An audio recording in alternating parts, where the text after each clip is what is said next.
Justin, I'm in the room if you can hear me. Hello? Check one, two, check, check, check one, two.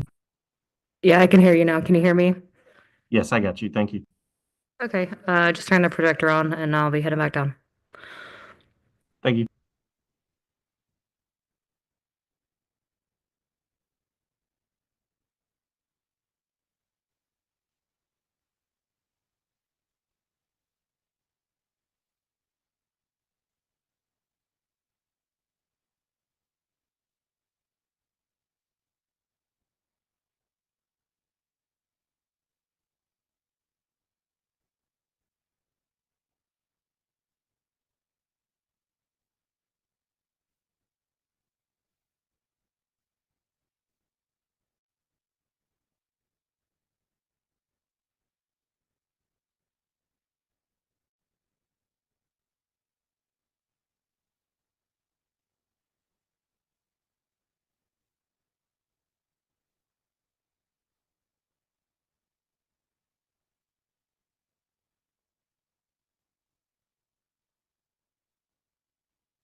If I can have everybody's attention, if you'll bear with us just a very few minutes, we're making a slight agenda adjustment, and I kind of sprung this on our admin, so give it just a few moments and we'll get ready to start.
Yeah,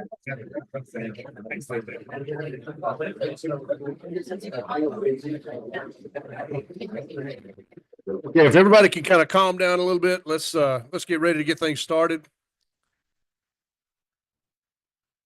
Thank you. This is the full House Governmental Affairs. This is kind of a special call meeting we had. There's some a lot of bills we had received related to the housing affordability and corporate housing issues, and so I wanted to have a separate hearing for that. We're going to take advantage of this also, and to Chairman's prerogative, I'm going to make a slight adjustment to our agenda.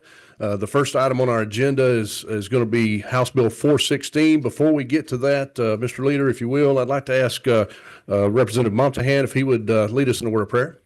Thank you. Bow with me. Lord, we just come to you today, thankful for this opportunity to talk about these issues that are pressing and, Lord, that are so important to so many Georgians, Lord. Lord, we just ask that you bless this meeting, what we talk about, our interactions with each other, Lord, and just watch over our families as they're at home and we're doing the work of the people. This we ask in Jesus' name. Amen. Thank you, Representative. And Mr. Majority Leader, if you'd like to step to the table to present to us House Bill 416. Thank you very much, Mr. Chairman. So I have a proposed committee substitute to House Bill 416. This is LC 443107S. That's what everyone has. So several years ago, I carried legislation to create what is characterized here as an enterprise zone. This enterprise zone is defined here as locations that have been chronically underdeveloped for 20 years or more, and in which there is a proposed redevelopment project having a minimum of $400 million in capital investment, which is proposed. This legislation also includes resolution or ordinance of the local governing authority.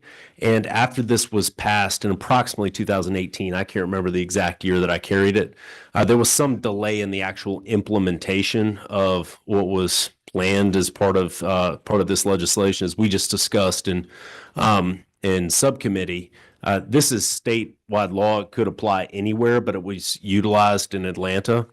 And due to the delay of several years, that really got us off of the timetable that we had planned for 30-year bonds issued based upon the exemption that's authorized in this bill.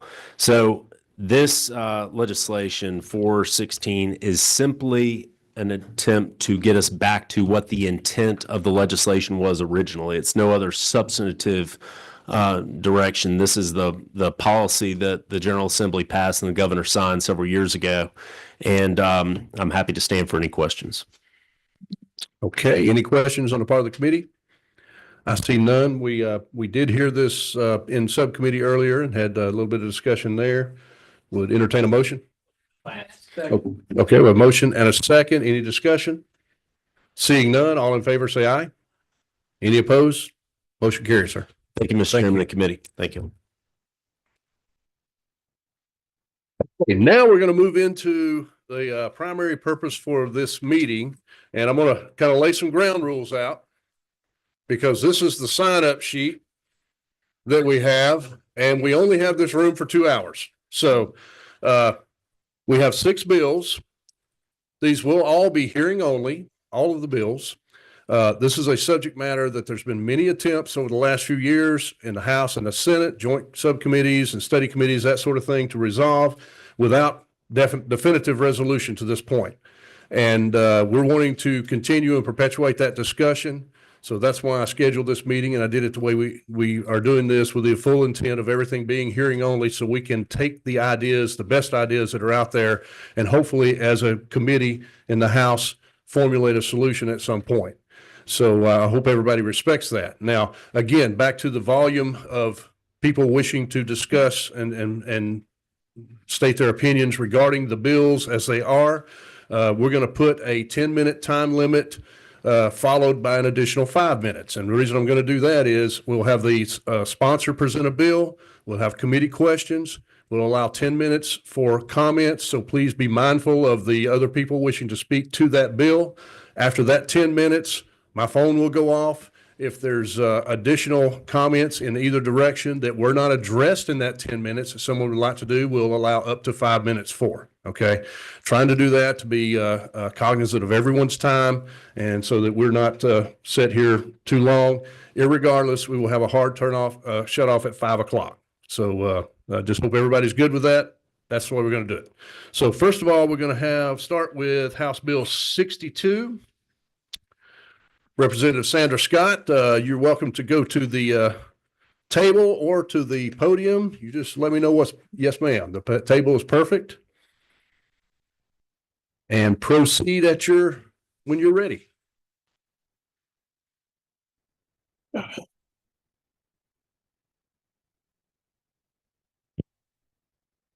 Good afternoon. Thank you, Mr. Chairman, for allowing HB 62 to be heard with LC 620034. HB 62, also known as Georgia HOA Accountability and Community Empowerment Act. It introduces a comprehensive framework to regulate homeowners associations and condominium associations in Georgia. The bill aims to establish fairness, transparency, and enforceable governance structures within these associations. One of the key provisions is the requirement for board members to be residents of the community they govern. Residence is determined by home ownership, utility bill payments, and government-issued identification. The bill also mandates an annual election process for board members, ensuring that community leadership remains democratic and accountable. Furthermore, it sets clear voting standards, allocated 1 vote per unit, a lot, preventing disproportionate influence by larger property owners. Additionally, HB 62 empowers the Secretary of State's office to oversee HOA election, certify results, and investigate disputes. The legislation requires HOAs to submit election results and keep ballot records for public inspection. It also provides a structured process for residents to contest elections outcomes through a formal petition. However, failure to comply with the bill's provisions, such as not meeting board size requirements, can result in administrative suspension. This measure is designed to ensure proper governance, but also introduce challenges for associations struggling to meet regulatory standards. Ultimately, HB 62 seeks to balance the interests of homeowners with fair and transparent management of communities associations. I have here with me City Councilwoman Linda Pritchard. She is truly the author of this bill, so I have her with me. And that is HB 62. Okay, thank you. Do we have any questions on the part of the committee?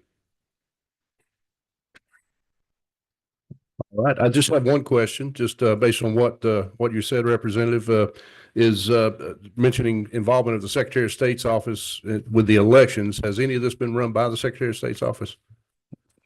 No, I have not. Okay, thank you. We do have a question. Well, she have had a conversation with the Secretary of State. Okay.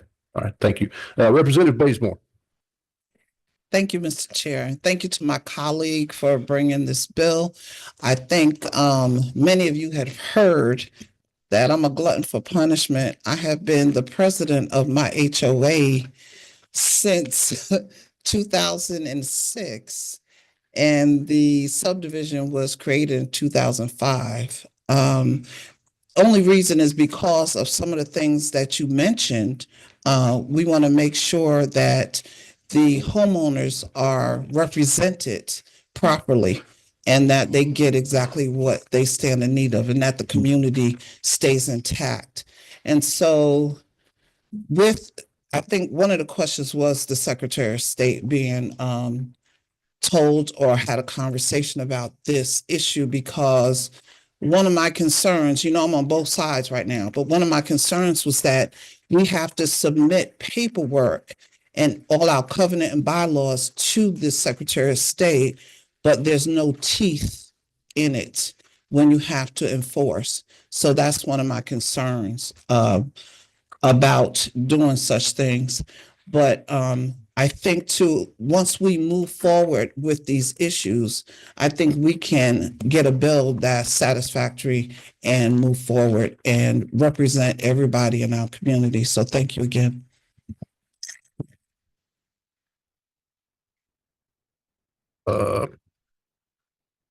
Let's see. Representative Sanchez. Mr. Chair, thank you for bringing this bill. This is a quick question. This is, I'm assuming, addressing a major issue that y'all are having in some of the HOAs, correct? Where you see undue influence. Some people who don't live in the communities putting influence on HOAs. Is that correct? Yes. Okay. You think that this legislation will help fix that issue, correct? Yes, it will. Okay. Thank you. Okay, thank you. Seeing no more questions, we're going to move on to testimony. And I would ask, we have several people sign up to speak to 62. If you would, just kind of line up at the podium. We're going to start a timer. And I will just ask your discretion on this. If someone ahead of you says your concern or issue to your satisfaction, just yield yourself space in line. I would ask for that. This one doesn't have as many as some of the other bills, so we'll get that started as soon as we're going to recognize. We'll start off with Ann McKillips. Yes. Okay. Thank you. Thank you for the save there. So I just want to tell you a little bit. I appreciate this opportunity. And if you've never lived in a condo with the homeowners association, you have my sympathy. I'm on my board. But the issue that I find in this bill, that I am very much in favor of it. For the past 24 years that I have lived there, twice for an extended period of time, we had an absentee president. They were more looking at it as an investment. They really were not concerned about homeowner needs or homeowner questions. One of them lived in Florida. He even changed the annual year so that he wouldn't have to come up in December to the end of March. So we would hold our annual meeting in March so he wouldn't have to come up in December. Even though our bylaws specifically state that it has to be the calendar year. We had that. We currently just in December outed a board president that had been president for 6 years, but he had been on the board for 16 years. And his idea was to do a $3.1 million renovation. Now, yes, this is a building in Buckhead. It's at the Meridian Buckhead. It's at the corner, many of you will know, Lennox Road and Georgia 400 in the shopping center with DSW, Nordstrom Rack. Everybody knows that. And that building was built in 97. It needs new carpet. It needs new furniture. We do have to deal with a package room. Nowhere near 3.1 million. Nowhere near. Maybe we can get it to 1 million.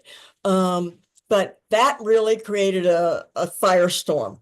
We actually approached this from a classroom project plan.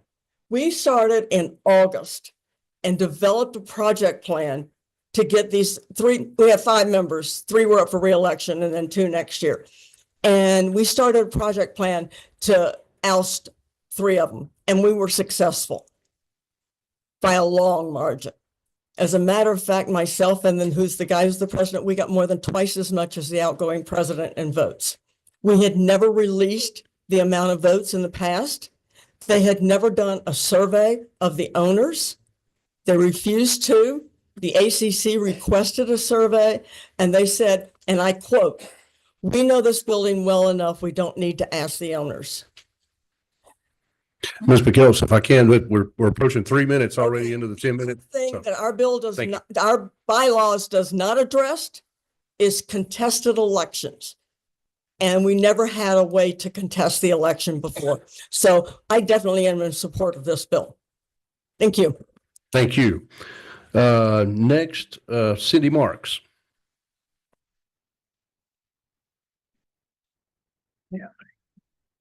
Yeah, is it me? Cindy Moore. Oh, Cindy Moore. Oh gosh, I can't read. Yes, yes, sorry. Sorry, Cindy.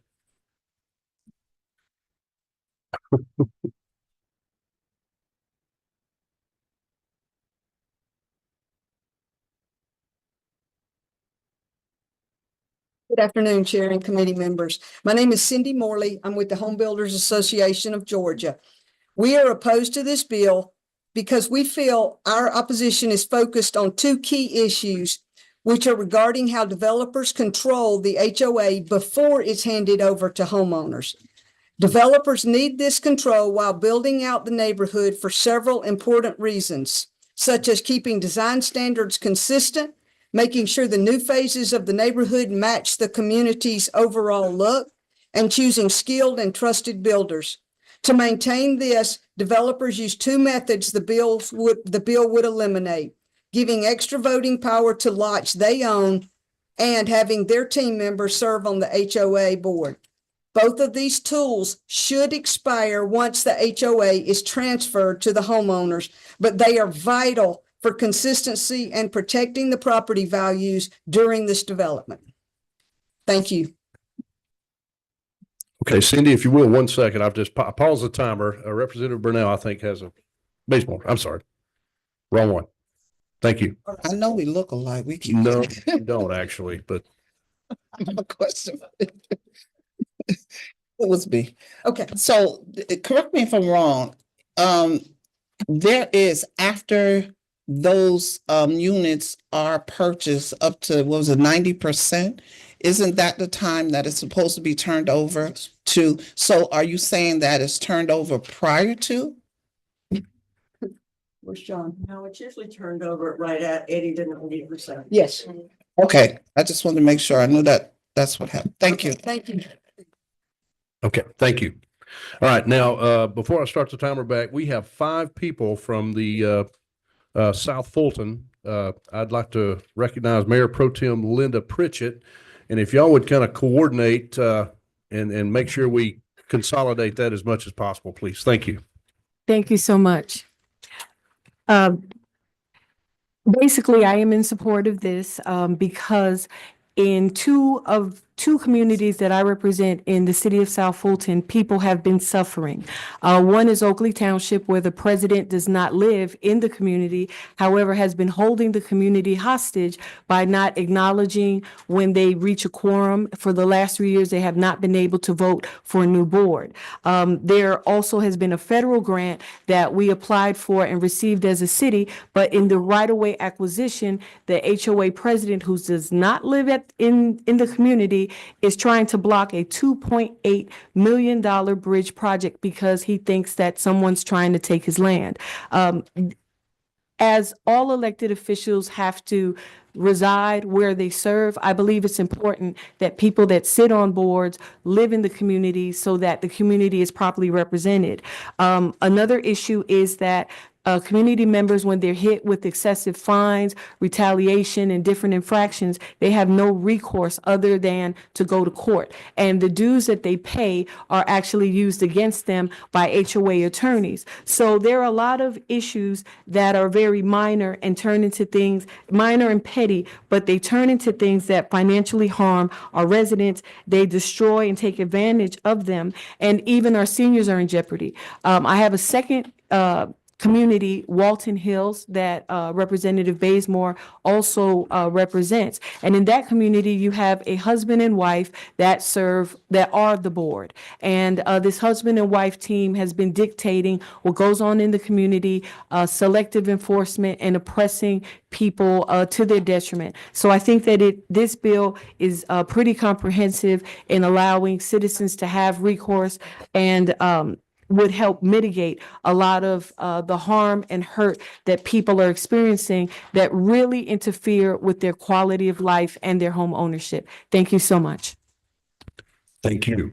We also have signed up from South Fulton, and if you'd like to speak, or if you just want to endorse what the Mayor Pro Tem said, I'm going to call your names and you can just raise your hand. Patricia Wise? Okay, did you want to speak? Yes. Okay, please go ahead to the podium. Hi, my name is Patricia Wise. I'm a United States Army veteran. So for those who have served in the military, I'm here to make for the bill. I live in Oakley, so I can attest to what Linda says. We need to fix the problems with HOAs. I've emailed many of you a letter just covering what I'm trying to say today. And if we require parents to have for school to use, I'm sorry, I'm a little nervous. Parents, driver's license all require residency. So why doesn't HOAs?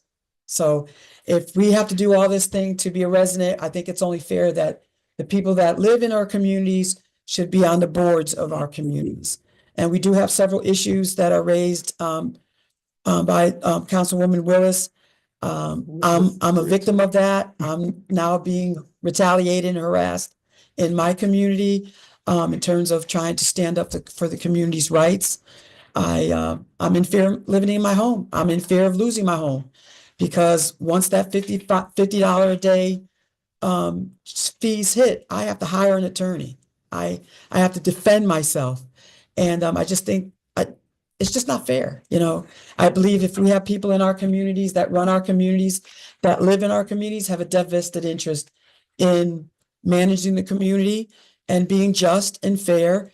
And yeah, we can't even get a vote. We can't even get a proxy because it's this rogue holes in the bylaws that board members fall into. And if you don't have a vested interest in the community, then why are you on the board? You know, is what I'm saying. So thank you. Okay, thank you.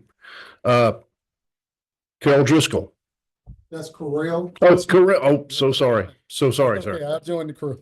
So I won't spend a lot of time up here. I read over House Bill 62.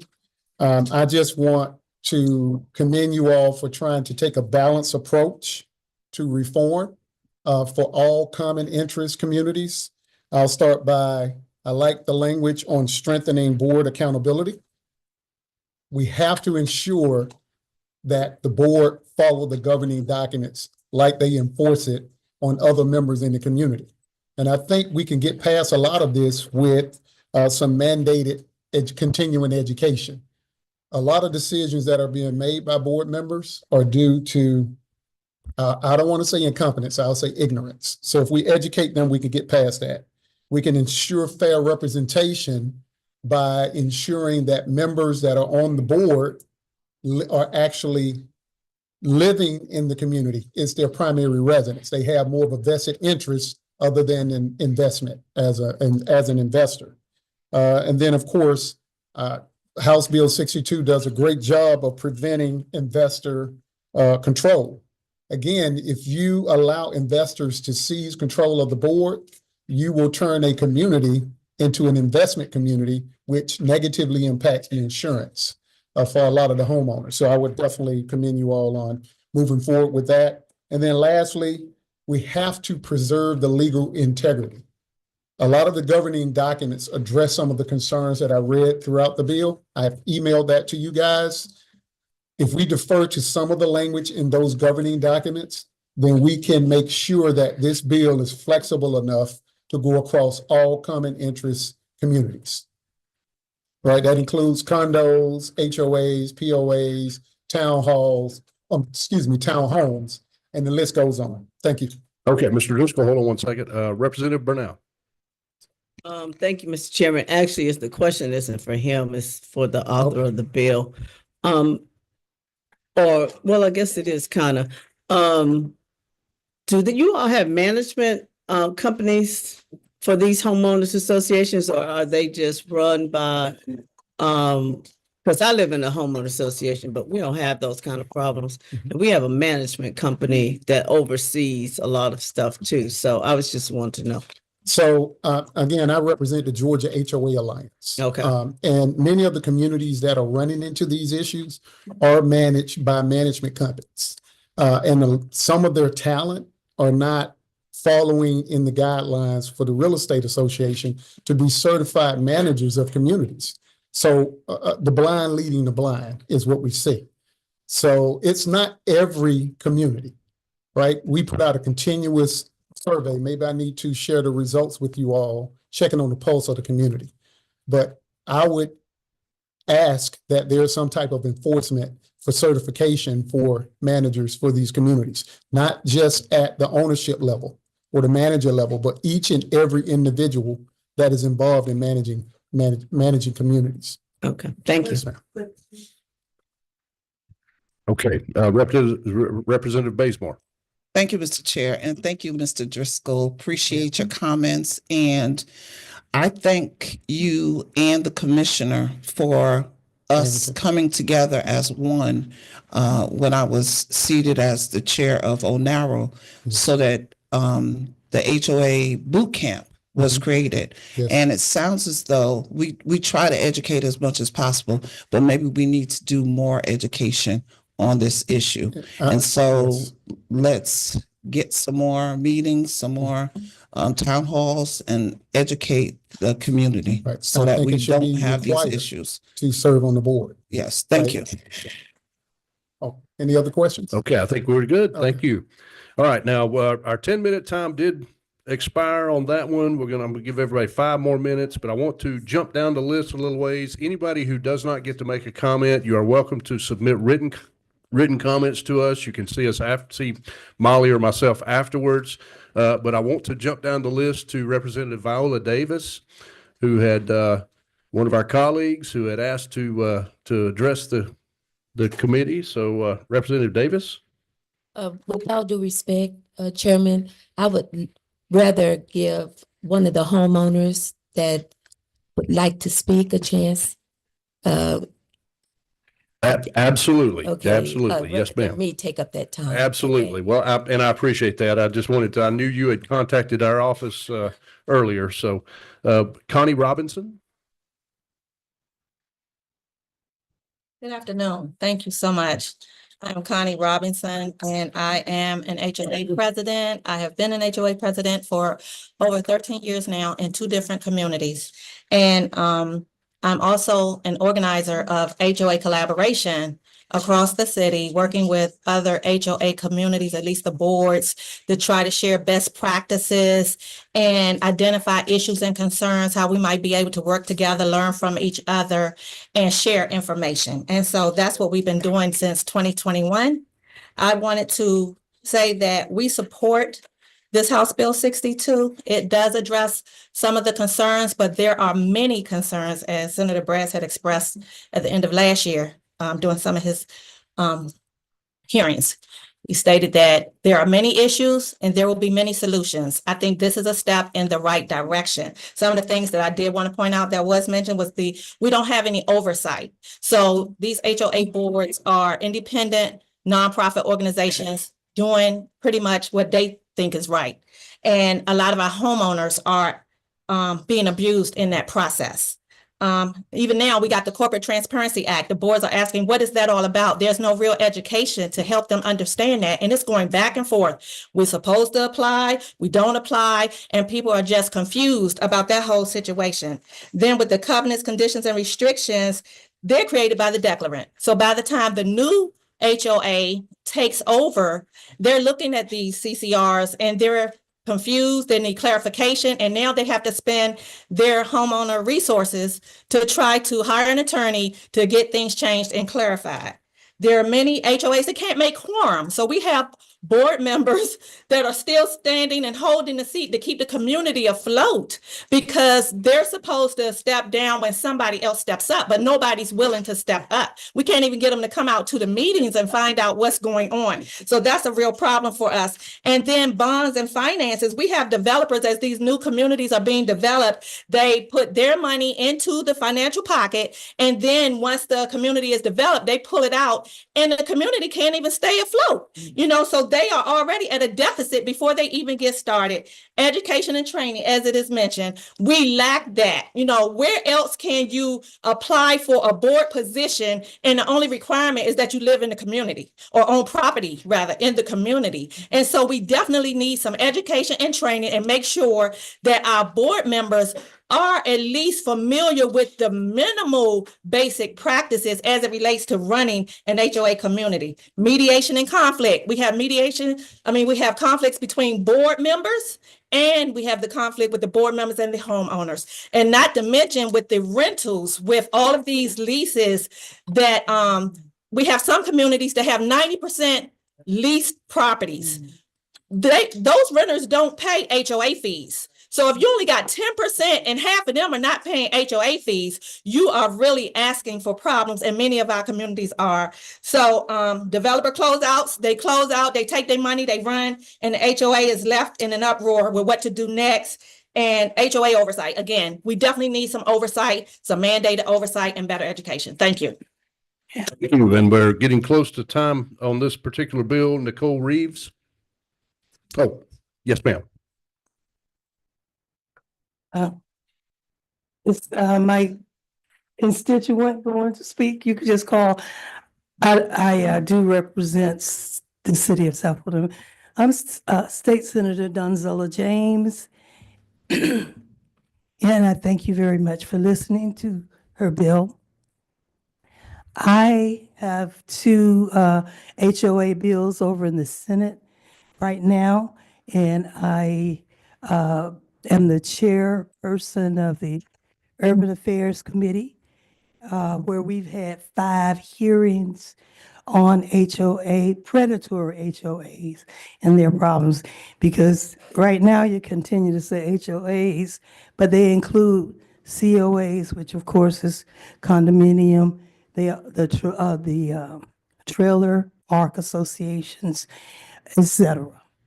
And we had let's say I've had 5 in the Urban Affairs, and it was 1 also in the Interstate Corporation Committee. Every time we had so many people, we couldn't hear from all of them. Each time we had, I tried to listen when I chaired it to every HOA complaint that came up. And we had not just someone from one neighborhood, but from the whole state.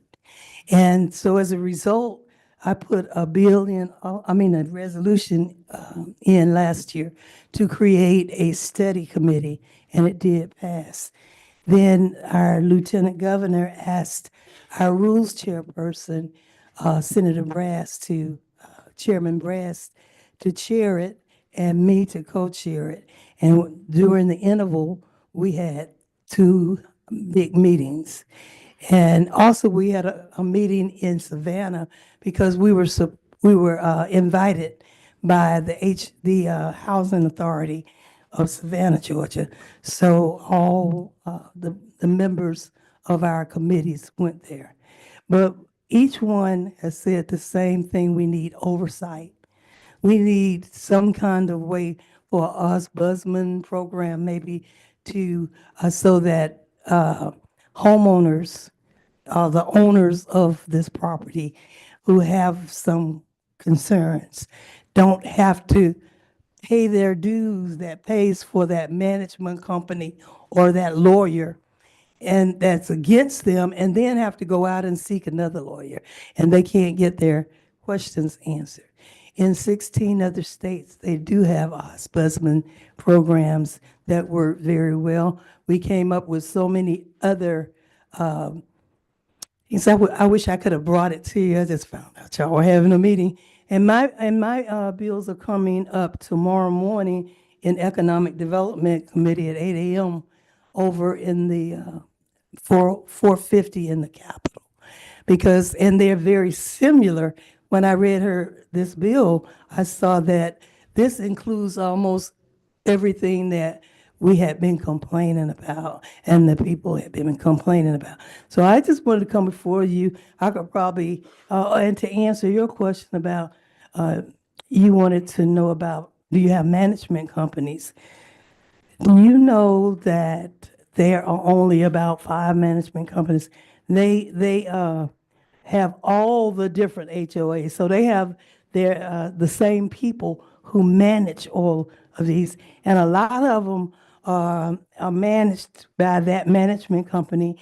And the federal government has been looking at it because there's been some serious problems and concerns with those management companies because they're owned by foreign entities. So there are foreign countries coming over and purchasing not only farmland, what the agriculture department has been complaining about, but in our big cities, or much of the property here.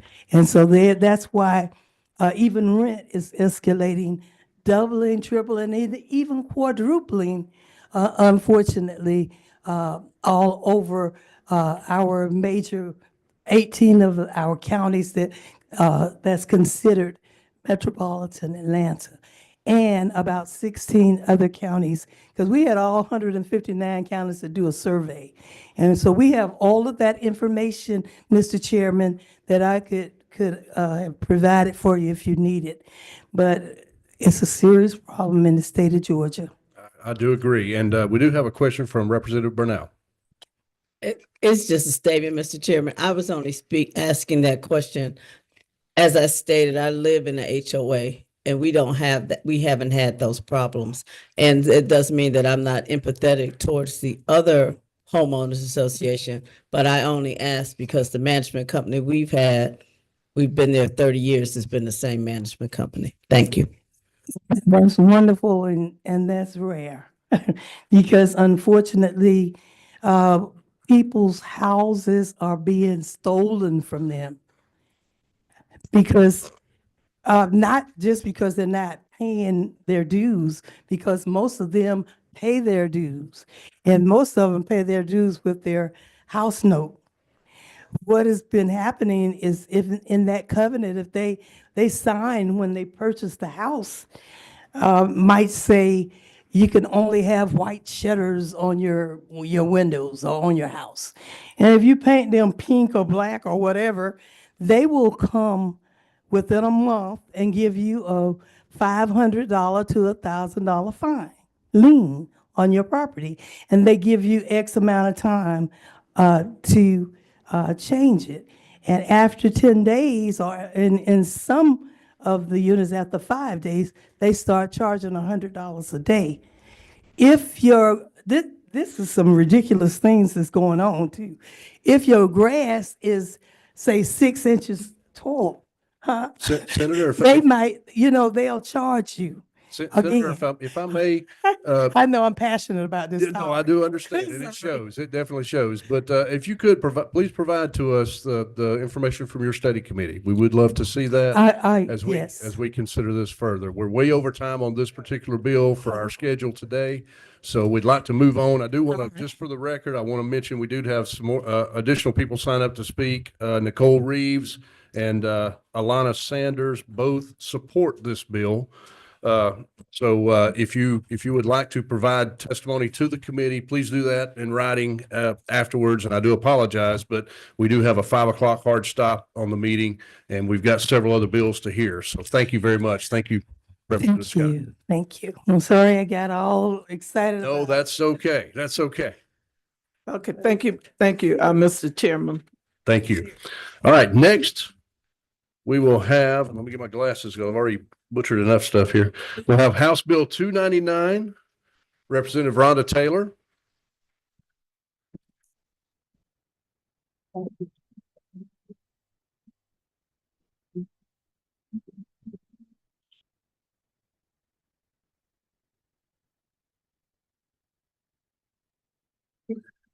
You may begin as you're ready.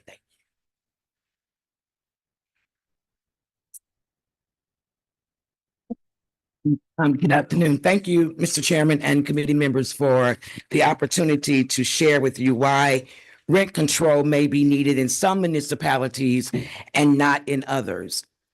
I don't know if you're, let me go back. It's House Bill 299 LC 473232.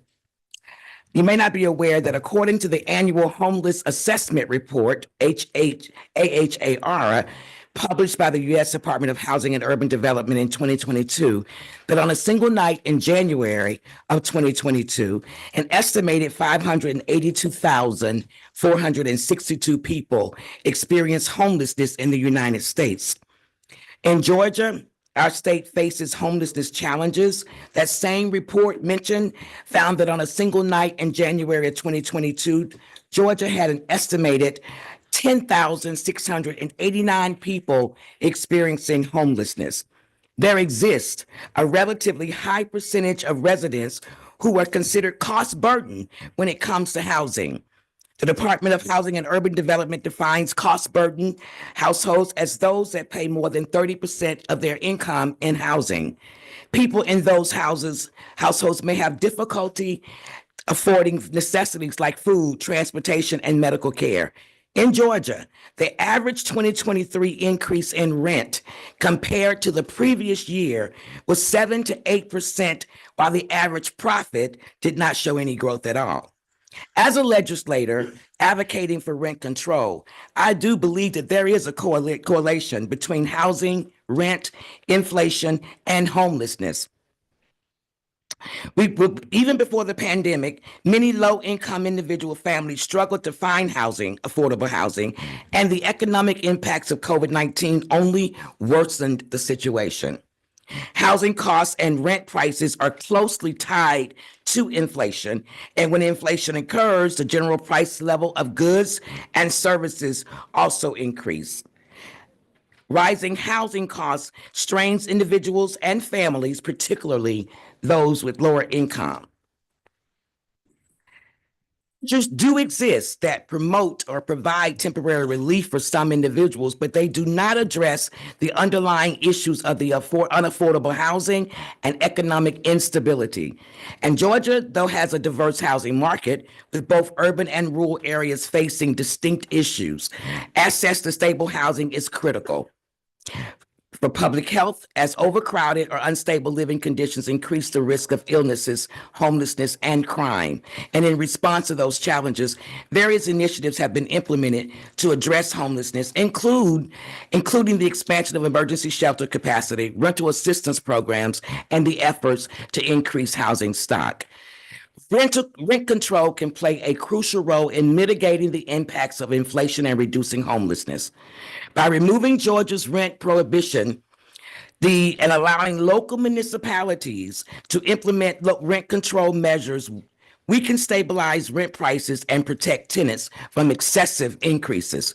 This stability allows individuals and families to better plan their budgets, maintain housing stability, and avoid the risk of homelessness.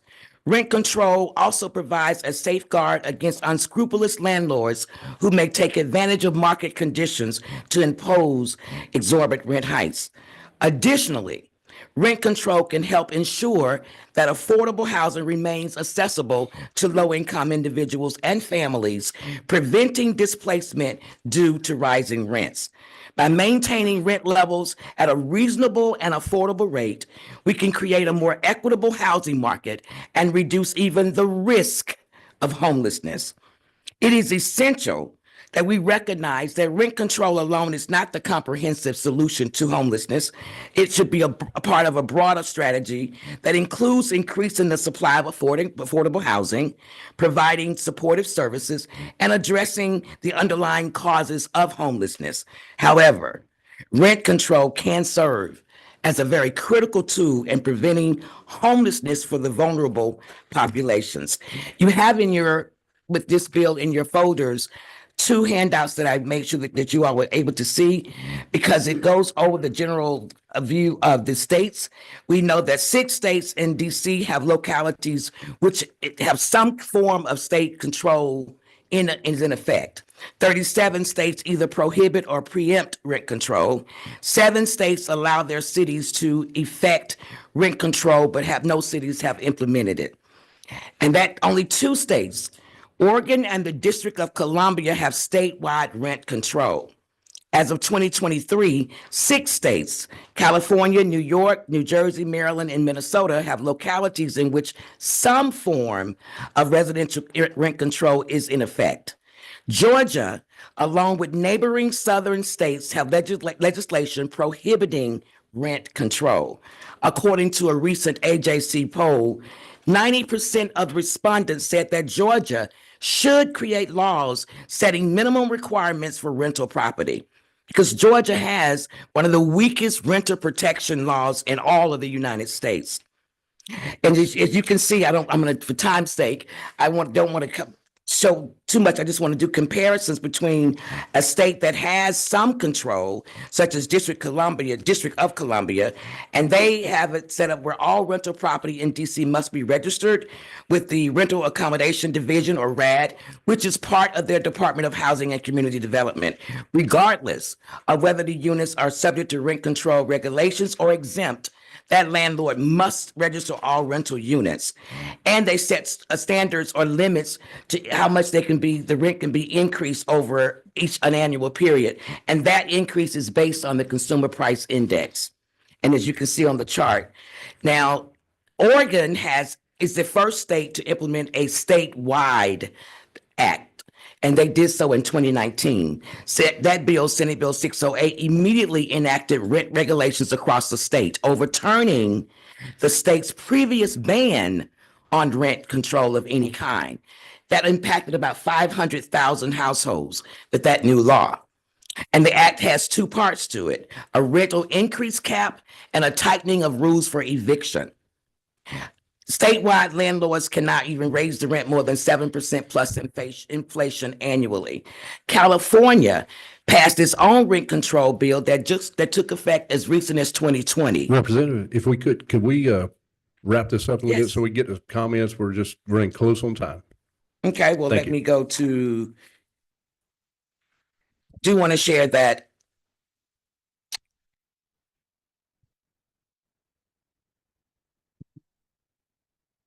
this is HB 404, the Safe at Home Act, a law that now protects tenants from unsafe and unhealthy housing that we passed last year. Just as it prevents children from becoming unhoused and it reduces confusion and ambiguity around homeowner responsibility, HB 299 gives renters an opportunity to afford fit for human habitation that is free of health and safety hazards and in good repair. In my opinion, the 2 bills complement each other. As no individual chooses to live in an unsafe housing, but often their income forces them to do into those very same situations. So I want to thank you for listening to the bill, and I ask for your favorable consideration, and I'll take questions, Mr. Chairman. Okay, thank you. Representative Adesanya. Thank you, Chairman Anderson. Thank you, Representative Taylor. So when we repeal the code section 44-7-19, isn't it true that it gives local government more control over housing policies? Therefore, cities and counties can implement rent control that will help lead to the shortages that we have right now. No, as of my understanding, Georgia's prohibition law prevents them from implementing any kind of rent control. Right. So if we repeal that, it Right. would help. Yes, it would give the control to the local municipalities, and I'm glad you said that, because what is needed in one area may not be needed in another.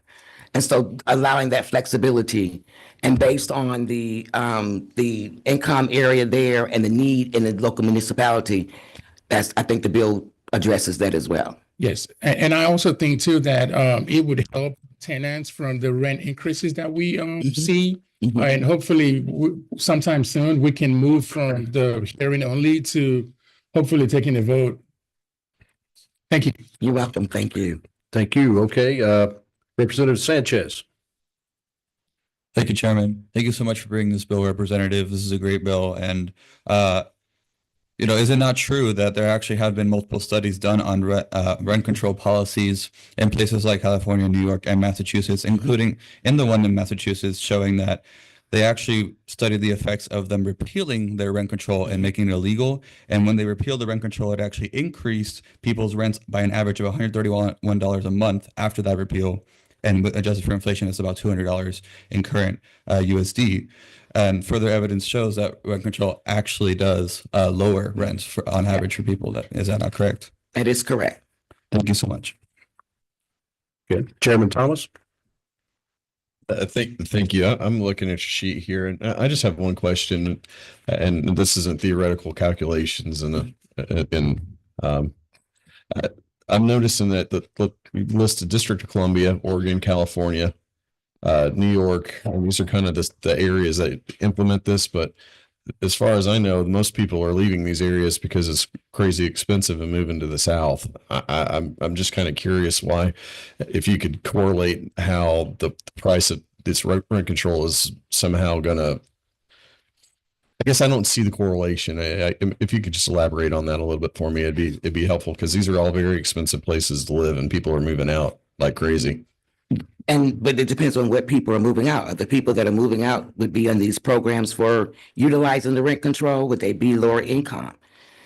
They're, and which I think is part of the reason why they did implement the rent control, because they saw that their population, or a large portion of their population, their citizenry, was low income. So we don't know who's moving out of these higher states. Is it going to be those of a higher income or those of a lower income? Mr. Chair, you can, man, have follow up.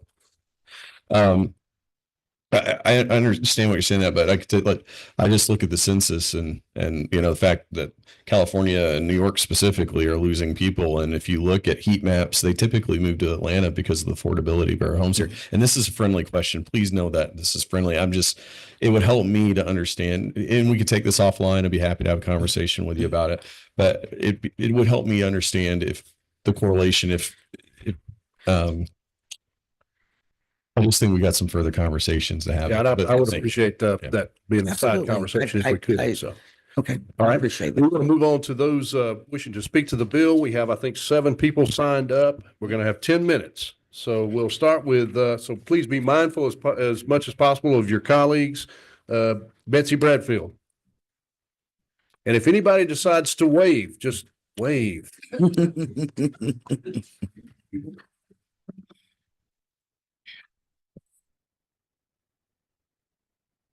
Thank you, Mr. Chairman and committee. My name is Betsy Bradfield. I'm with the Georgia Association of Realtors. I'll be so quick.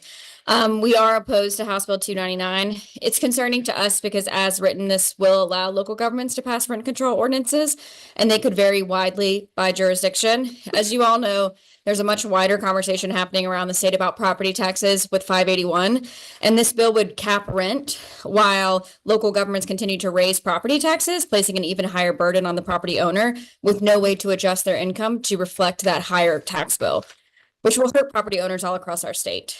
We as an organization very much support accessible and affordable housing, but this is just addressing a symptom of the housing affordability problem, but not addressing the root of the problem, which is the lack of housing supply. So we fundamentally believe in letting the free market work, and we will continue to work on those supply side solutions to build up housing supply and finally meet that demand. Thank you. Okay, thank you. That was exactly 1 minute. We do have a question for you, though. Chairman Saints.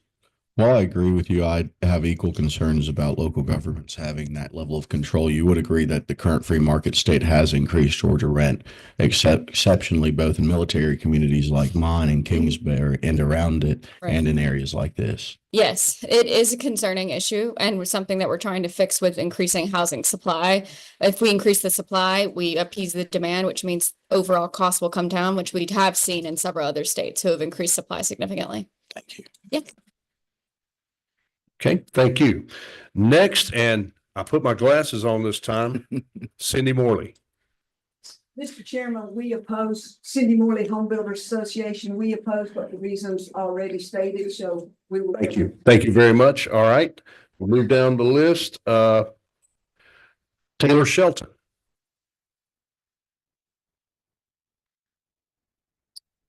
Thank you, Chairman and members of the committee. My name is Dr. Taylor Shelton.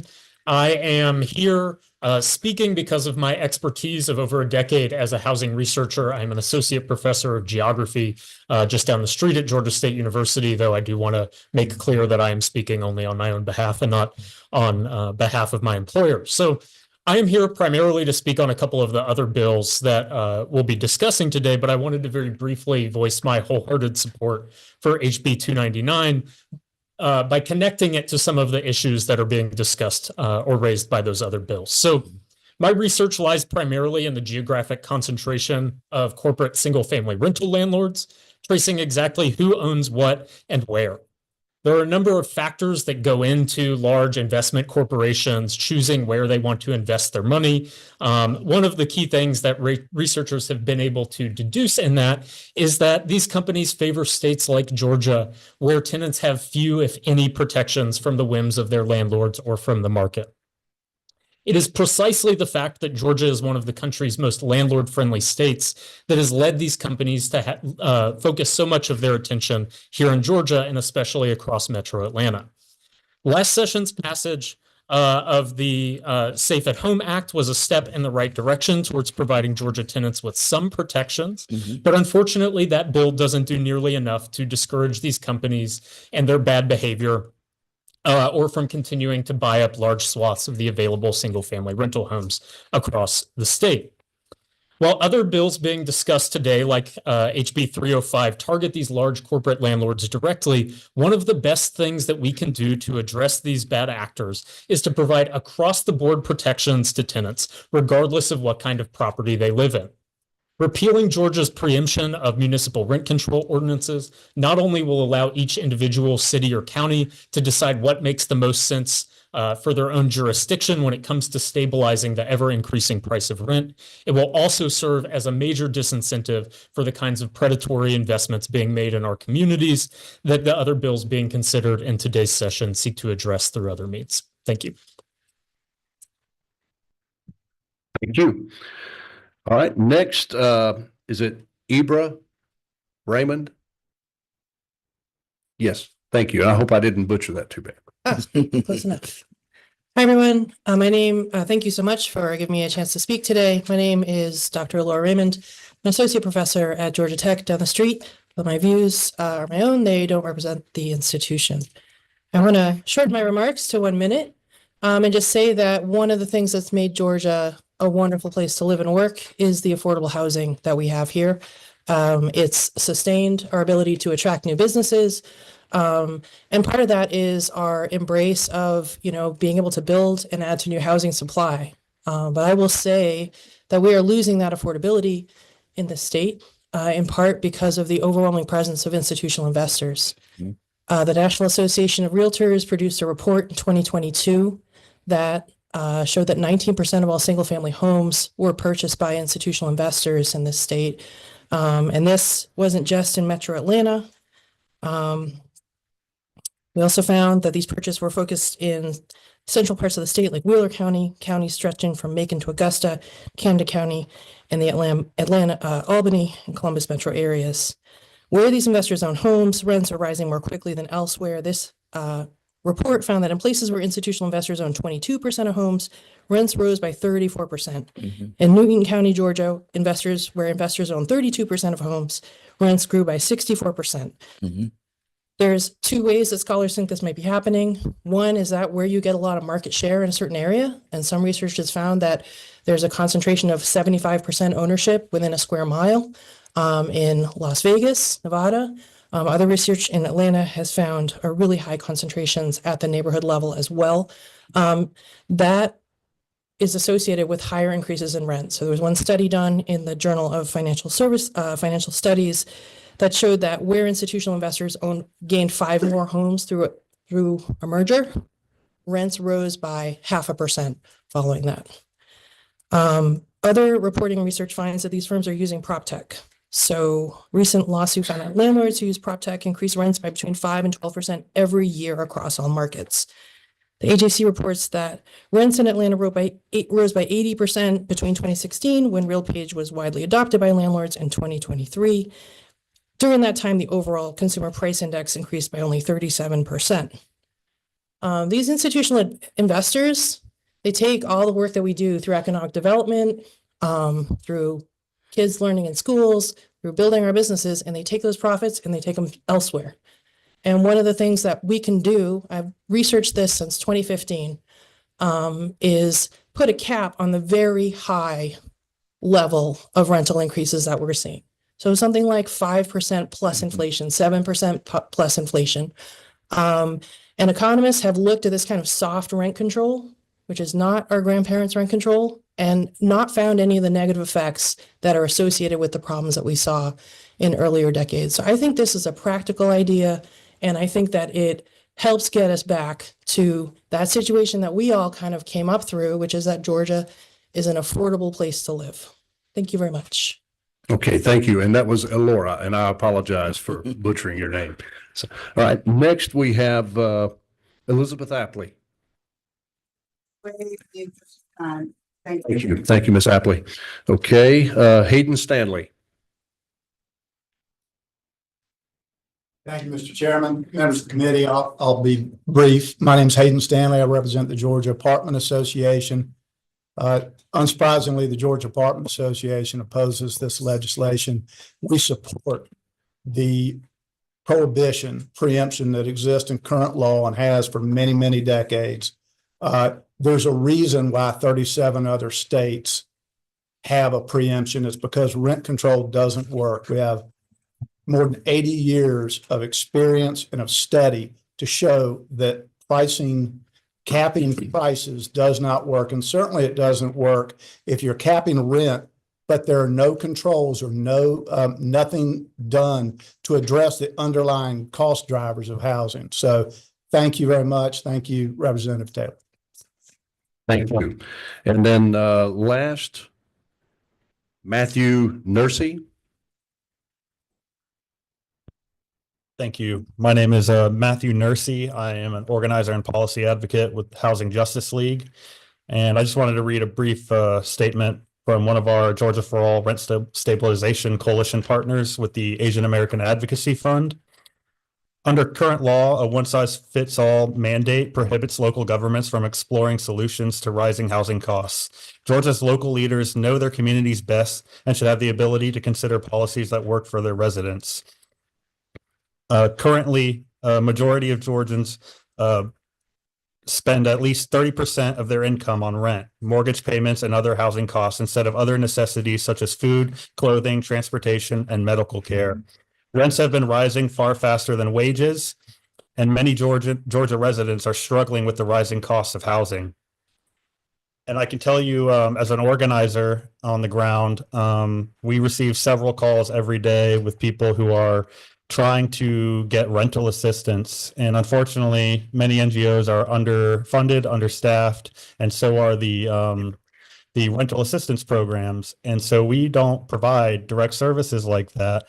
And it's very difficult to receive this amount of calls on people that are in desperate need of assistance on rent. And so if we want to address the root cause of the housing crisis that we're experiencing, I think putting a cap on rents is probably one of the best things that we could do.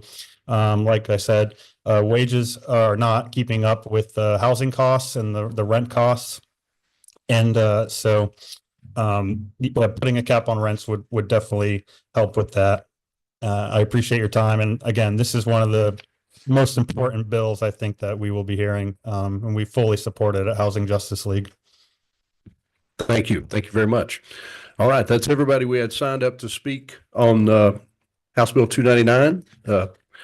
Thank you, Representative Taylor. Yes, and just in closing, I do want to make note that we're not obliging these local municipalities to implement the rent control. They can use their own, taking into account their supply and demand in each particular municipality. So thank you so much for allowing me to bring this bill before you. Thank you. Okay, Representative Sanchez. I just want to say real quick that I think it's important that we make sure that, we talk about this issue and that recent studies have shown that rent control is working and that we know that as well as that if we're willing to cap people's property taxes, we should also be willing to cap people's rent as well. We shouldn't give one solution for one group and not for the other. I agree. Thank you. Okay, now we're going to move on to House Bill 305, Representative Alalие, one of our committee members. And we still got several to hear, so we're going to try to click through these as quick as possible. So Representative, go right ahead. Well, thank you, Chairman and members of the committee. Good afternoon. I'm presenting House Bill 305, reading off of LC 620088. And the bill is pretty straightforward. It would limit the number of single-family homes a corporation or investment trust could purchase to 25 homes, or a total net value of all assets of roughly $6 million in a single county. Look, I don't think it's lost on anyone in this room, just given the conversations we've been having over the past hour, that a family or an individual looking to purchase a home or stay in their home can compete with Wall Street. Property gets listed, sight unseen, and within a few hours, an all-cash offer comes in. And these corporations can spend more. Usually, they purchase homes in bulk, and in some cases, whole neighborhoods. And because they control the local housing market, they can charge whatever they want. And so today, Georgia ranks as the most at-risk state in the nation for higher home prices, rent increases, eviction filings, and due to corporate investment in housing, with Metro Atlanta being ground zero.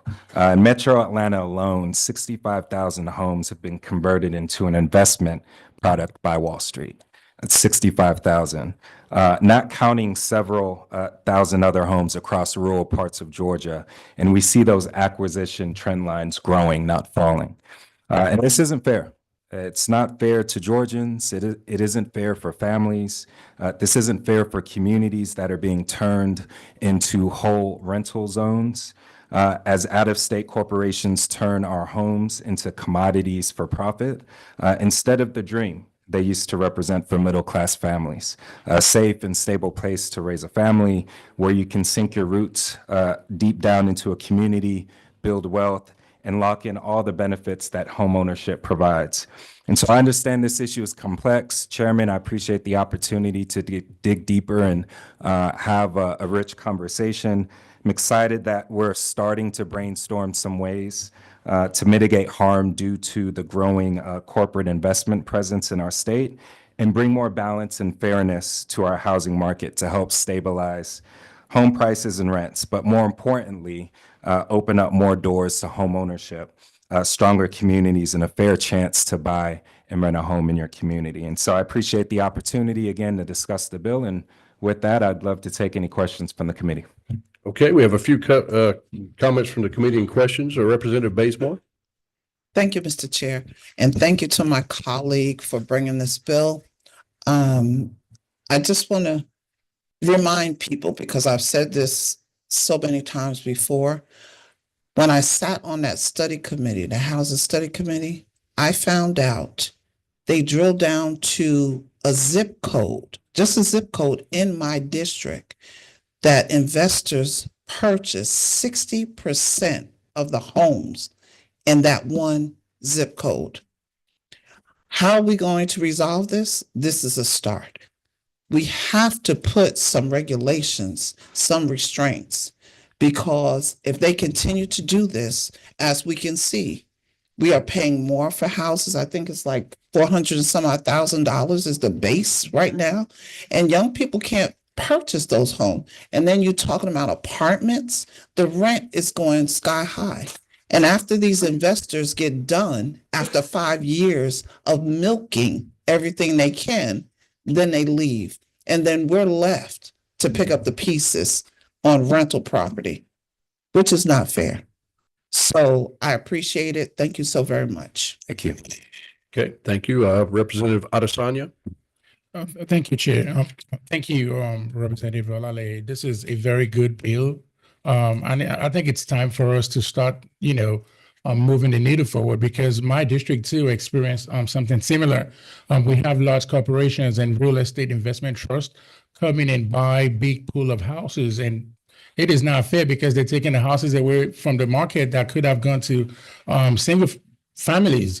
And I think this bill will ensure home ownership and give everyone an opportunity to be able to build a generational wealth. So thank you, and hopefully we can one day, someday, very soon, push forward with this proposition.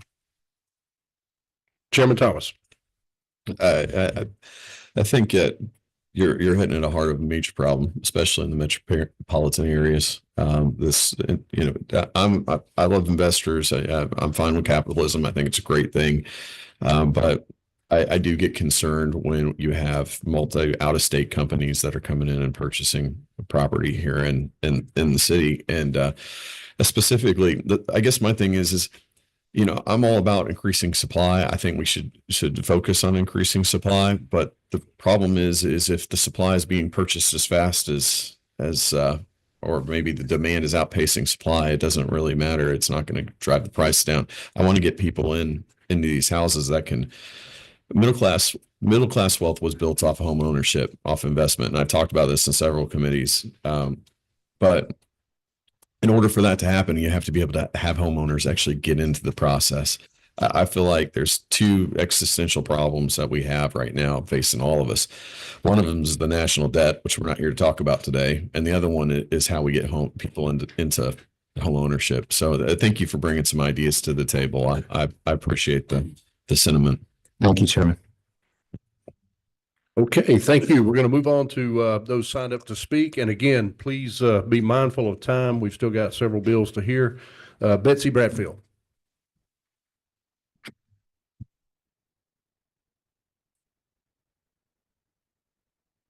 Hey.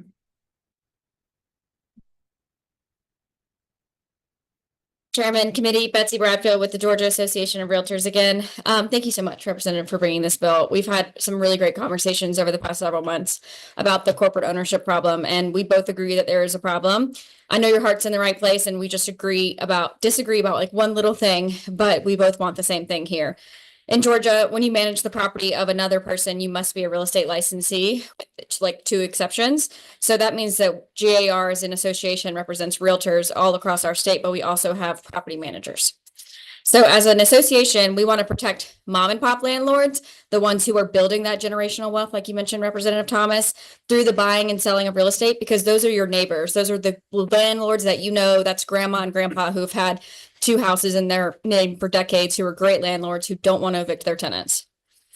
And we've been trying for years and years to find a solution to protect these mom and pop landlords while addressing these large corporate investors who are currently buying up so much of our housing stock. Because to be 100% clear, I don't represent them. Those are not my clients. I represent the Georgia Association of Realtors, and I represent first-time home buyers and trying to get people into homes. So we're not naive about this. We're very aware that these homes are being flipped to rentals, and they'll probably never be back on the for sale market. So we're neutral on this particular bill, but we just don't believe in capping who can buy and sell property in the state of Georgia. But we will continue to work on this issue, and especially with Representative here, to find some solution so that we can make sure that every Georgian has and is able to purchase a home. Thank you. Okay, thank you. I was impressed last time because you only took a minute. That time was a minute and 50 seconds. So next, Cindy Morley.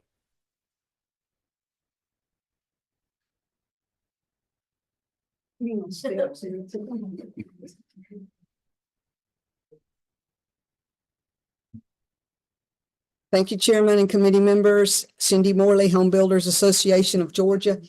While we understand that this bill is designed to stop large investment firms from snapping up single-family homes, we also have a few concerns that it could have some unintended negative effects. Most of our home builders depend on partnerships or financial backing from some large investment firms to secure the funding and resources that they need for construction of houses. This bill, as it stands, narrows who they can work with. If home builders have fewer financial partners and face more restrictions, they might slow down construction and build fewer homes overall.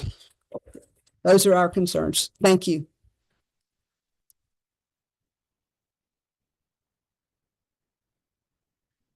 Okay, Cindy, I apologize. Representative Sanchez does have a question. Yeah. Thank you for your comments.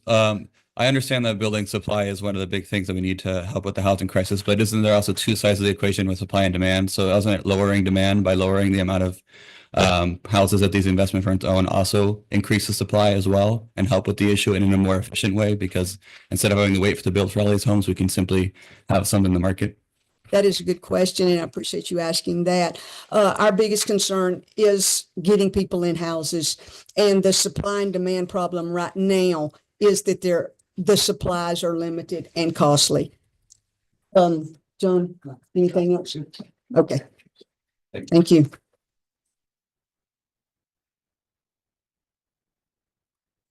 Okay, next, we have Dr. Taylor Shelton.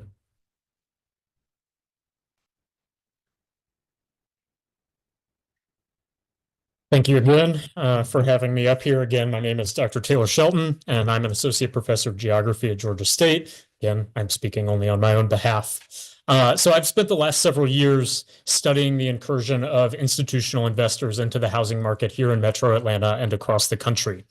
My work in this area includes the most comprehensive nationwide analysis of the geographic and demographic targeting undertaken by large corporate single-family rental landlords, which has been featured in countless news, local and national news outlets in the last year. So I'm here to voice my support for HB 305 and its potential to improve housing outcomes for Georgia tenants and potential home buyers by reining in these big corporate landlords and their excesses. Advocates and representatives for large corporate landlords often like to argue that their holdings represent no more than 3% of the country's single-family rental stock, and therefore they aren't deserving of any scrutiny or government intervention. But this figure obscures a number of important facts. So first is that just 15 years ago, that number was effectively zero, as none of the companies operating in this space even existed at that time. This is a very new phenomenon. Second, it assumes that this figure applies equally across the entire country when we know that these landlords target some places more than others. Housing markets are not national. They are fundamentally local, and so intervention at the local level is more than warranted when some localities are more heavily affected than others. Indeed, with over 80,000 properties, just to update Representative Olalie's numbers, with over 80,000 properties accounting for over 25% of all single-family rentals, or more than 8 times the national rate, nowhere is more in need of intervention than the Atlanta metro area, which is the #1 site for institutional investors in the housing market nationwide. The diversity of companies operating in this space means that no corner of Metro Atlanta has gone untouched.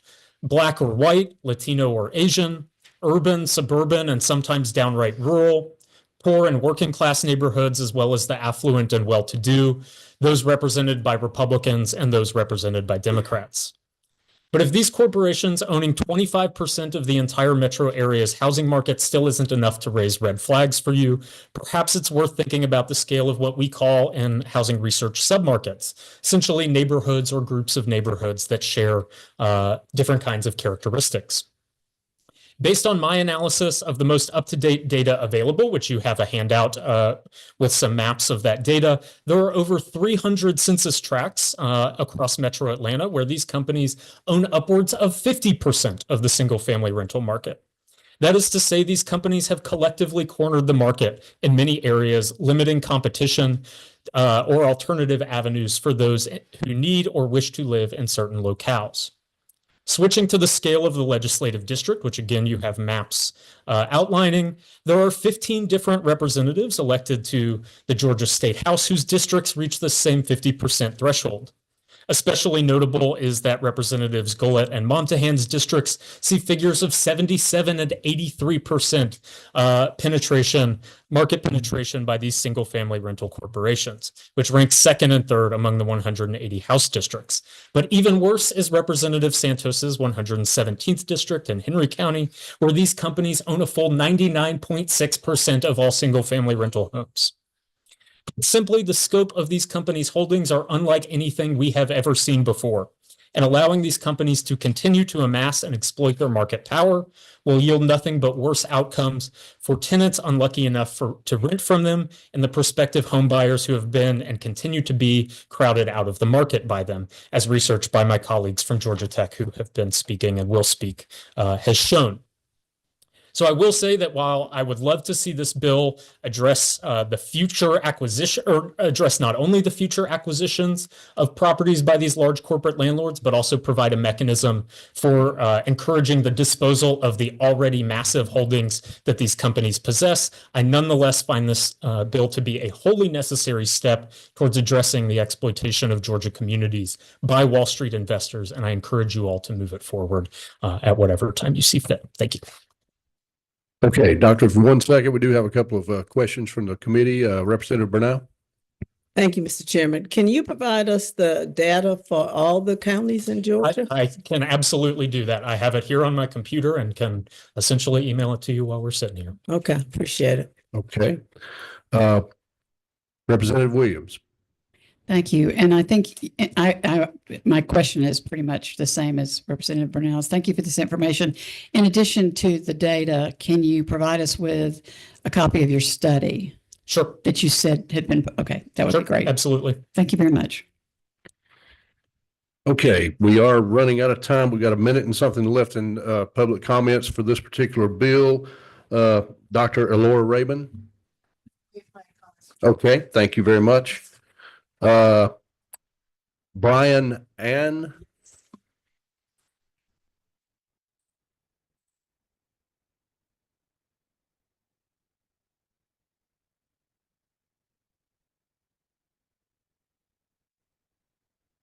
I have some slides, so.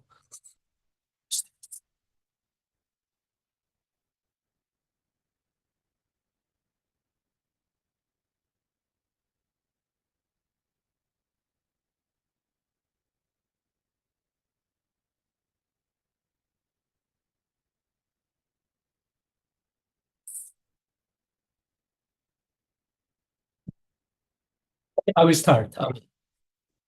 Yeah, I need help. Thank you.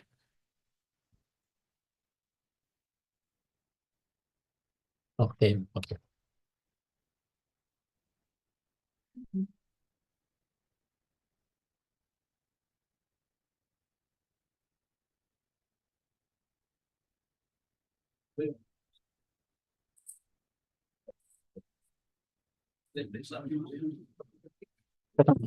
Thank you for the chance to speak here. My name is Brian Ahn. I'm assistant professor at Georgia Tech School of Public Policy, and I'm also co-director at the Center for Urban Research, a joint partnership with Atlanta Mayor's Office. But here, I'm here to speak on my behalf of my research expertise. So I have studied institutional investors' impact on home ownership, code violations, and communities' financial wealth laws. And these are really evidence-based, research-based facts from various studies. As Dr. Shelton said, they only own 3% nationwide for single-family rental housing stocks, but in Atlanta Metro, they own more than 30%. And they are highly concentrated in minority and low-income neighborhoods. They tend to purchase newer housing, but at cheaper prices, at about 6 to 12% discount, even after considering the repair cost. And what do we know about their impacts? They weaken home ownership. They raise housing prices, making it harder for people to purchase starter type homes. They make property tax appeals repeatedly, and this is from Atlanta Metro study, 18 times more than owner occupiers, meaning that they try to reduce poverty finance, and they increase crime rates 2 to 9% of the surrounding communities. And it has some concerns for construction new supply because they decrease building permit activities by 46%. So no new constructions, reconstructions, or repairs. Atlanta is #1. So we have been so much vulnerable for the past 10 years. Whether we look at 2013 data, 18 or 21, it has been always persistent, consistently. And when it comes to code violations, they are 4 or 5 times more likely to violate structural code violations.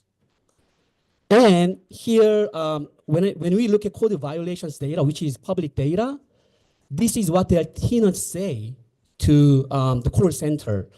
A lot of things that we see is that I have waited 2 weeks, 1 month. It has not been fixed. There is water leakage that is running up my water bills, and the repair cost is too significant, so my landlord will not take any action.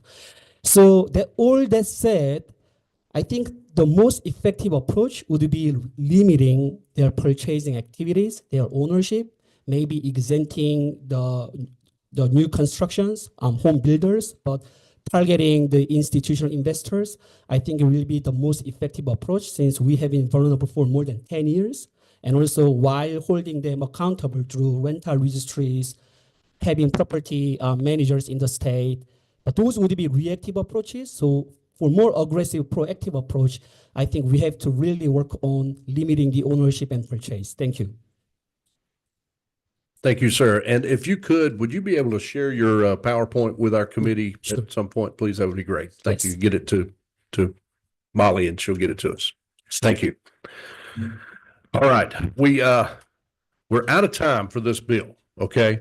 I just wanted to go down the list. We had Elizabeth Apley was signed up to speak in support of the bill. We understand that, Elizabeth. Thank you. Say on behalf of House ATL, the Corporation for Supportive Housing, Presbyterians for a Better Georgia, the Enterprise Community Partners, 9 to 5 Georgia. These are organizations that advocate every day to increase access to safe, decent, affordable housing and support the bill. Okay, thank you. Thank you. Sterling Johnson. Chairman and committee. Similarly, we represent the Partnership for Southern Equity. We'll work closely with a lot of the partners already listed. We work directly with community. I bring over a decade of experience as a researcher and practitioner in economic and community development related to housing and other issues. And we similarly are in support of this bill and others related to rent control and other capacities needed to protect our most vulnerable Georgians. Thank you all. Okay, thank you. Thank you. Thank you all very much. Thank you, Representative. Thank you, Chairman. Thank you, committee. All right. Given the time that we are at right now, I'm going to, much to the chagrin of my compadre to my right, I'm going to move 374 to our meeting tomorrow. All right. Going to committee tomorrow. And we would like to now take up House Bill 399. Representative Oliver, you may present from your seat if you'd like. Which there. Grateful for the opportunity to talk about institutional purchase of single-family homes in Georgia. We have, from these professors and researchers, heard some significant data that is giving us pause and is representative of alignments of economic interest from outer perimeter, rural, suburban, and inner city. Occasionally down here, there is an alignment of economic interest from a wide variety of different constituencies. And I want to bring to you the worst example of this phenomena, and this is an article about the deaths of 3 children last week in South Atlanta. I put this article, AJC article, about these children dying in a fire in an apartment complex that is managed by the Capital Realty Group, a New York-based private equity real estate group that focuses on affordable housing. Neither company, the developer nor the management company, returned multiple requests for comments Thursday, and no one answered the call to the apartment complex local office number. House Bill 393 requires a in-state person to be physically located here in Georgia by every homeowner, an entity who will receive complaints and manage, implement corrections to those complaints that are made. We have out-of-state investors who have no people in Georgia, and the request for complaints, whether it's an electrical system error that's going to cause a fire, that's going to kill children, or whether it is simply the hot water heater blowing up, your complaints are made through a portal. I think that this is a situation, given the extreme growth of institutional purchases of single-family homes, that we can address, and there are several good ideas before the committee today. I want to also say that Dr. Shelton, in addition to giving county statistics, gave me statistics on my exact House District 84. And House District 84 that goes from some areas of the DeKalb County where houses are routinely multi-million-dollar houses to houses that are apartments that are the lowest capped apartments in Georgia, perhaps. There's a real mixture. I am 24th in the state of 180 House districts in terms of institutional purchase. 42.6% of the total homes in my single family, very mixed district in DeKalb are owned by out-of-state institutional buyers. This increase across Georgia may not have hit Habersham County quite as hard as it has DeKalb County or Paulding County, but it is a phenomena that is changing the economy for our constituents, is taking away the opportunity for them to have the American dream of homes and to build equity. In my long law practice, I have learned how families economically grow or economically decline, and it is through home ownership that low-income people, middle-income people, and high-income people are able to do well in this economy.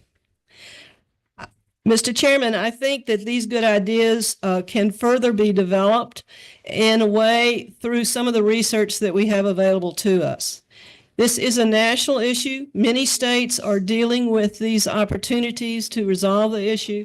And I think based on the fact that our leadership across Georgia, economic development leadership, workforce housing leadership coming from the governor, and all of the realities of our individual districts lead us to do something. I have been having a lot of conversations about these issues with a lot of you, and I appreciate the time very much. The real estate folks have made a suggestion to me about House Bill 393. I'm thinking about that suggestion, and I'm assuming that they will present that specific suggestion in this committee, and I invite my colleagues to help me think through this suggestion about ways in which may be an idea for us to move forward. This is the worst example of the problem we have, but there are many other examples that go to the economics of every one of our constituents in every one of our districts. Thank you, Mr. Chairman. Thank you. And we'll recognize Representative Roberts. Thank you, Mr. Chair.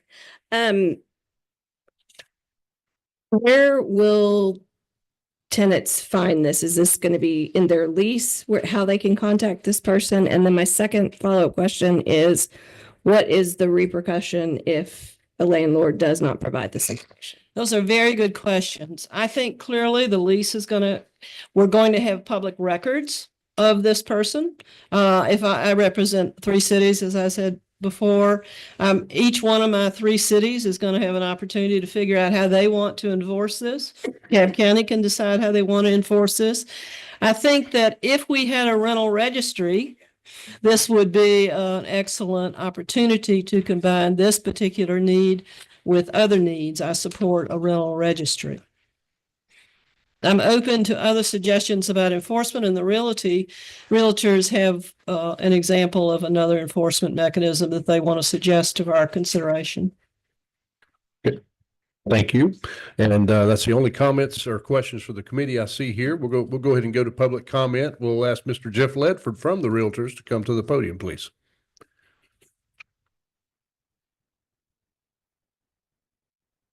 Well, thank you. I'm Jeff Ledford. I'm with the Georgia Realtors. And this is not something, I think, as Betsy had said earlier, it's something we're well aware of the issue. We're well aware of the problem. One thing I would like to point out is that this is not something, this is what we're seeing is caused by a lack of supply. And I think that's clearly understood here. But to speak to 399 directly, I think if we looked at having someone in state, we would simply have someone in state that may not be compliant with the law. The question is, how would you know who they are? Maybe it's in the lease, maybe it's not. Our suggestion is to simply replace that, the line that says the person that's in state with someone who is licensed pursuant to Title 43, Chapter 40. That is the real estate license law. That's not just because they then have a license. Yes, that is. They have a consent to jurisdiction. They are mandated to follow certain rules within that chapter. Among those are in the lease. Right now, if you are not using someone who holds a license, because there is an exemption to licensure for an employee of one of these companies, that could be someone who has never touched real estate in their life, sitting in another state, 18 years old, managing 50,000 properties. They would legally be complying now. If you required them to hold that license, they would have to, one, demonstrate that they're competent, they're following all of the unfair trade practices that they're prohibited from violating in 43-40-25. They would be mandated that all of the security funds that they hold, anything that is the property of others, the security deposits, first month's rent, that type of thing, would have to be in a trust account under 43-40-22. Under 43-49, let's say even with the identifying information, because their information is public record and required to be identified in the lease, their name and their license number, so you can track them through the real estate commission. But the real estate commissioner can receive service. If you do have a case against them for judicial or administrative proceedings, the real estate commissioner can be agent for service for them. So whether they're in state or not, that would apply. There's a number of other things that would kick in that I think are addressing a lot of the problems of I read that article and it's horrific. There are a lot of bad actors out there. Unfortunately, right now, your only recourse is to try to dial a phone number that's somewhere out there. This would give you the exact information of how to get to the individual that is either the cause of the problem or at least the one that knows what to do about it. Mr. Chairman, may I ask a couple of questions? Yes, please. Yes, sure. When I read your proposal, which I'm intrigued by, I assumed that the broker named here would be a Georgia resident. Is that required in your mind? You could do that, but honestly, it's not. I don't know that you would necessarily need that anymore. In my past, I served as real estate commissioner. I was served. We revoked licenses. And we were able to recompensate people out of our recovery fund, which we then took on collecting for people that were not even in the U.S. Some had gone to another country. I would be more favorably interested in a good discussion about this if the broker listed would be a Georgia resident. But your statute now says that your broker may have the duties of management. And so if you accepted your amendment, you're mandating that your broker have these duties. And I'm trying to figure out how that can be profitable for you or how you want to assume this liability. Right. We're not looking at this as a profit. I think you'll never find us down here looking at, really our members have us down here not for their bottom line. Thank you, for the people they serve. Thank you. I just wanted a couple of questions so we can continue to think about this option of mandating that the Georgia real estate broker have responsibility for making repairs at rental units. They, let me back up a little bit. What you have there is that they handle the property management of it. And so right now, if I am the property manager and I'm licensed to handle a particular property, I'm responsible for. Now, let's say I say, hey, this needs to be fixed and the company's refusing to do it. I need to make the judgment call. Am I representing them or not? Much like an attorney who is representing a client that does not want to follow the advice they're given. They're orchestrating, they're executing what needs to happen. I don't know that I would necessarily want the broker coming out and actually physically fixing my sink. I want them to get somebody that knows how to do it. Thank you, Mr. Yeah. Chairman. Thank you, sir, Sure. for the suggestion. I'm intrigued and I'm interested in a continuing discussion. Sure. Thank you. Okay, any other questions for Mr. Lefford? All right, seeing none, we'll move on. Next, Mary Catherine Velasquez. Good afternoon. My name is Mary Catherine Velasquez, and I'm the staff attorney at Georgia Appleseed. Georgia Appleseed is a nonpartisan nonprofit law firm that has for the past 20 years been dedicated to helping children stay in safe and stable environments, both in school and at home. We convene a statewide housing coalition. We travel the state and we listen to families talk about their housing challenges. They provide the stories behind the stats that we've heard from other partners today. Georgia Appleseed supports HB 399, and we think it is a great bill to help Georgians have safe and healthy housing. The 7 corporations own 51,252 single-family homes in the greater Atlanta area. 6 of the 7 are based out of state, and 1 is in Canada. They operate hundreds of shell companies, which make it very difficult for local and state governments, including code enforcement, to locate who to hold accountable when things go wrong. We believe that HB 399 will help provide a remedy for these tenants across the state, and we thank the sponsor for her work on this important bill. Thank you. Thank you. No comments or questions. Next, we'll have Noah Renitz.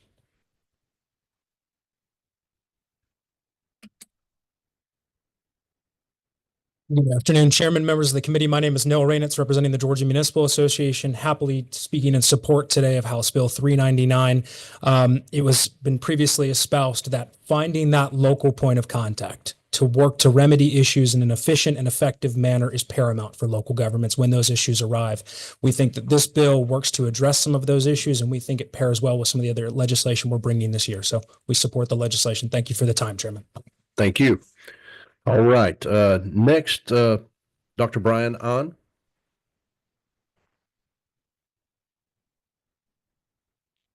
This time I will be brief. Thank you, Mr. Chairman and members of the committee. As a academic and professor, I believe that the state really needs to give some kinds of signal to these big corporations. And I think 399 is really kind of the first step, the necessary measure. It's not going to address all issues, but I think it's the very first step. Let me give you an example. I have a student in my lab who has lived in invitation-owned homes. And they had big beam in her back porch that was rotting since 2020. And it's still there. It has not been fixed. And what they do is they submit the request through the portal, and then they will be contacted by Atlanta field office. So meaning that technically they have in-state property manager, but it's called call center, actually. You cannot really, it's very hard to connect any of them. They provide you with their email address. This is your property manager. She said she emailed him many, many times, never got a reply. And then they send you a contractors who do not permanently fix. They want to save the cost. And then they disagree with the tenants. So this problem gets repeated over and over again for 4 years, in addition to many other issues. So I think requiring the company to have at least one or presence property manager in the state is the very first necessary step, because other companies are even doing that, but still they are not being held accountable. Thank you. Okay, we do have one question, sir, if we may. Representative Roberts. Thank you, Mr. Chair. Does code enforcement get involved in a situation to identify that it does need to be fixed? And could they cite? They could, but if you are a tenant, right, you would be less inclined to use code enforcement, right? Because you want to stay. This student, she got the rent increase by 15%. Retaliation. Yeah, retaliation. So if you wanna, and then you cannot move out easily, right? So you wanna stay there, then you have every incentive to just absorb the burden by yourself. I gotcha. Thank you. Okay, thank you. And last signed up to speak for this is Elizabeth Apley.